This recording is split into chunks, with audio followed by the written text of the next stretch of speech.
Good morning, class 7th. Now, today we are going to study history chapter 4, the Mughal Empire. Today's topic is Jahangir. Jahangir, the son of Akbar, he ascended the throne of Mughal Empire after the death of Akbar.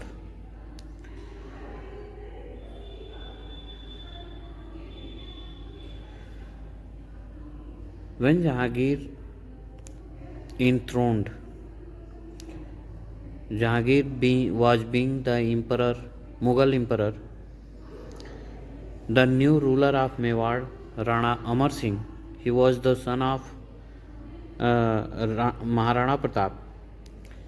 He also had not submitted to the Mughals, so Jahangir led the campaign against him and defeated Rana Amar Singh in 1614. But because Rana had provided refuge to Jahangir when he had revolted against his father Akbar, he was given liberal terms. Thereafter, he remained loyal to the Mughal emperor. Jahangir's reign was, however, marked by several revolts. Guru Arjan Dev was martyred during this period. Even Jahangir's son Prince Khurram rebelled against him in the last year of his reign. Jahangir wrote his own biography known as Tujuke Jahangiri. After Jahangir, Noor Jahan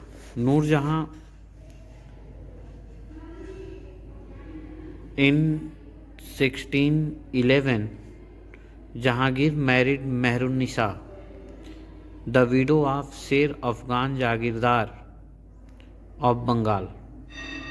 He made her his chief queen with the title of Noor Jahan.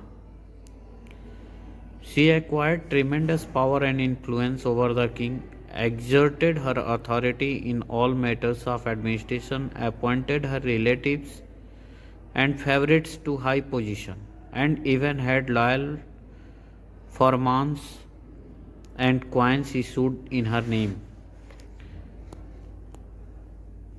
Thereafter, the relations of Jahangir with the Europeans. Various European travelers visited India during the reign of Jahangir. The chief among them were William Hawkins,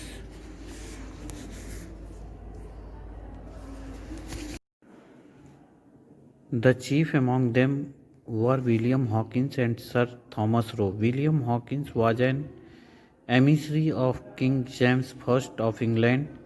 He remained in India for 3 years. Thomas Roe came to India in 1615.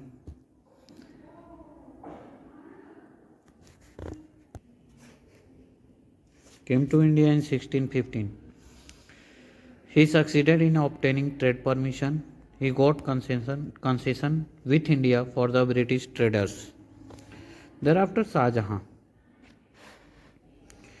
Jahan became the ruler in 1627.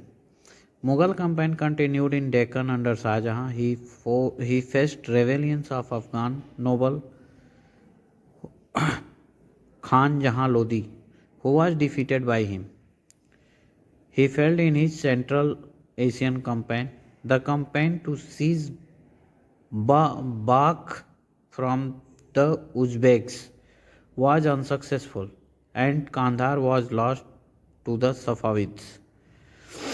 Ahmednagar was taken in 1633, Bijapur was submitted in 1636, and Golconda in 1665. In 1657-1658, there was a conflict over succession among Shah Jahan's son. Aurangzeb was victorious and his three brothers, including Dara Shikoh, were killed. Shah Jahan was imprisoned for the rest of his life in Agra. He was died in 1666 at the age of 74 years. Thereafter, Aurangzeb. Aurangzeb in 1657, the War of Succession started due to the illness of Shah Jahan. Among Dara Shikoh, Shah Jahan, Shah Shuja, Aurangzeb and Murad. Aurangzeb proved to be strongest of all and he succeeded Shah Jahan. He ruled from 1658 to 1707. Aurangzeb possessed an empire that extended from Ghazni to Bengal and Kashmir to Deccan. But he was a religious fanatic. He introduced the much hated jizya and the pilgrim tax that all Hindu needed to pay to the state. However, the modern historian believed that a harsh policy towards these groups was adopted